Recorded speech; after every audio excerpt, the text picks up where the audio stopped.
Jesus says, "Give me your heart, your life, and your trust. Heaven awaits you." October 20th, 2015. Words from Jesus to Sister Clare, spoken by Jackie. Clare began, "The Lord be with you, Heartdwellers. We serve such a wonderful God. He's so amazing. Tonight He's made some beautiful promises that I want to share with you. He touched me in a wonderful way tonight. Tonight, before I came into worship, I was being pelted with all kinds of threats about our housing, that we were going to have to leave. The owners were taking it back, and along with it came a flood of ideas on how we might be able to secure this place. We have been going through this trial almost every day.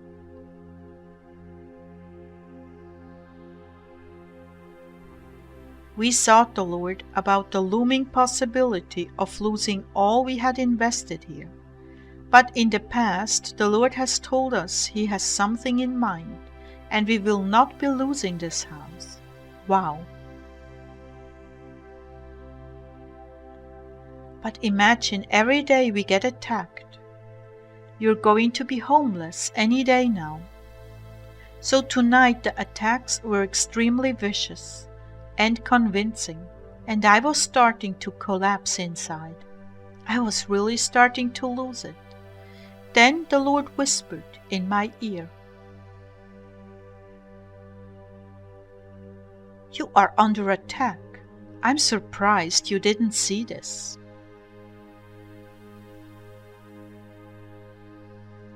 So I stopped what I was doing and I came into worship, but I was very torn up inside. One side was screaming, "You're going to be homeless any day now." And the other side was saying, "Jesus, I trust in you." Back and forth, like a tug of war. And the Lord just took me and pulled me to Himself and embraced me tightly and held me to His heart, rocking me back and forth. I looked up at Him and tears were rolling down His cheeks.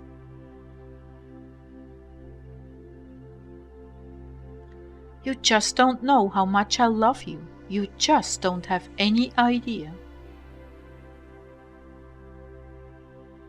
And I could feel the fire of His love for me and my love for Him just exploding from within me. I glimpsed inside His heart and saw before me an endless ocean of love, and I was given to understand that that ocean was not even the beginning of how much love He has for us, for me and for every sinner on this earth. And I said, "Jesus, anything for you. I will live anywhere for you.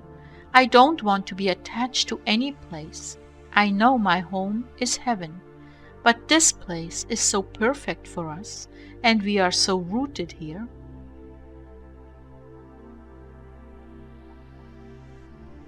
I know that's one reason why you are so greatly loved.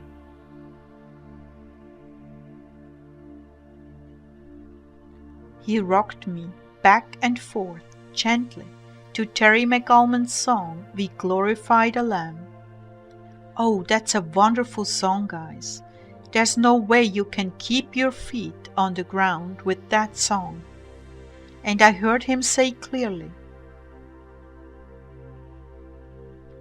"You are not going to lose this house. Trust me. Will you trust me?" Oh, I took a deep breath, and all I could do through my tears was say, "Jesus, I trust in you. Oh, Jesus, truly, I trust in you." Guys, I couldn't worship anymore. I couldn't stand or sit. I had to go lay down and just got it out. His love was so profound, so intense, so pure and penetrating. I could not stand upright. I just collapsed in bed, and He held me until I got up to share this with you. For you who have problems and assign sexual motives to every conceivable occasion, please don't for any moment assign any such thing to the Lord. He held me like a little child. To the pure all things are pure. If you are thinking things like that, it's coming from you, not from him or me.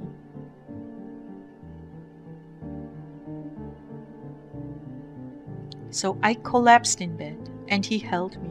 And I thought about it, and I said, I believe in you, Lord, but I have no idea how you are going to accomplish this. Not that I need to know. I have thought about the rapture. Ezekiel and I have discussed about how the rapture could happen before they move back in. But here he is saying, you are not going to lose this house. So that's a little different than if he were saying, you're going to be raptured before you could lose this house.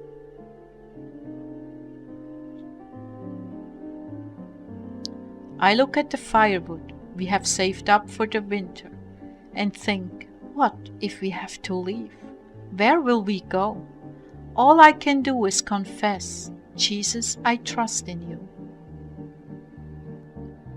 I don't love him for what he has given us, although that would be easy. I love him for who he is, for the beauty of his incomparable soul. Nothing, no one in this world can compare to our God. He is calling us all into deeper intimacy and knowledge of his love. Oh, how privileged we are in this time in history. This is a divine movement of his love, calling us deeper and deeper. So after I got done writing this, I came in and said, "Oh Lord, please, what do you have for us tonight?" My love is vaster and deeper than any ocean on earth. Truly, it is without end for you, my people. Come, come to me, come, rest in my heart. Drop what you're doing and come, rest in me. I have made a dwelling for you in my heart. It is called heaven. Yet even while you are still pilgrims on the earth, I have an antechamber, beautifully adorned with gardens of spices and flowers, clear running waters, culminating in crystal mirrored lakes. This is our trysting place. This is where we share and plan and talk about the issues in your life and the world. This is a place of profound peace and comfort. Yet behind the walls of this chamber, my heart is beating like a mighty locomotive, surging forward with every thrust of the engine, loving you more and more.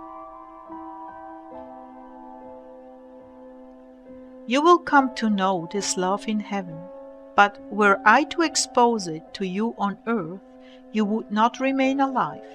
And so I hide it from you, but the effects of this mighty love still permeate your world, shape your heart, and perfect you.